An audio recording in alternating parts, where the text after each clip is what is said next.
আসসালামু আলাইকুম ওয়া রাহমাতুল্লাহ। আসসালামু আলাইকুম ওয়া রাহমাতুল্লাহ। অ্যাডভোকেট সাহেব কেমন ছিলেন?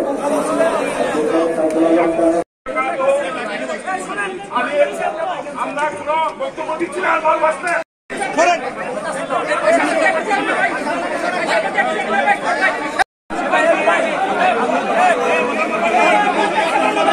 আপনার থেকে এখানে আসতে পিছিয়ে যান।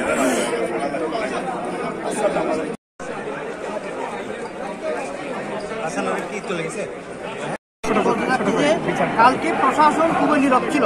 ওনারা প্রথমে আদালতের দরজা ভেঙেছে, আদালতের দরজা লাথি মেরেছে, আদালতের আদেশের প্রতি তারা অবজ্ঞা করেছে, এরপরে মসজিদ ভেঙেছে, আমাদের আইনজীবী মুসল্লিদের উপর হামলা করেছে, কিন্তু প্রশাসন খুবই নীরব ছিল। এর পরিপ্রেক্ষিতে ওনারা পরবর্তী গিয়ে আমার ভাই বাসায় যাওয়ার পথে প্রকাশ্য রাস্তার উপর তাকে জবাই করে হত্যা করেছে। আগ্নেয়াস্ত্র নিয়ে এসেছে, এরা সেনাবাহিনীকে গুলি করেছে, বিজিবিকে গুলি করেছে, পুলিশকে গুলি করেছে রঙ্গম গলি থেকে। এরপর আমার ভাইকে খুন করেছে। এইটা কোনো পুরো বাংলাদেশের সমস্যা। এই দেশের স্বাধীনতা সার্বভৌমত্ব রক্ষার জন্য ষড়যন্ত্রকে কুচবার জন্য আর বেশি দূরে যেতে হবে না।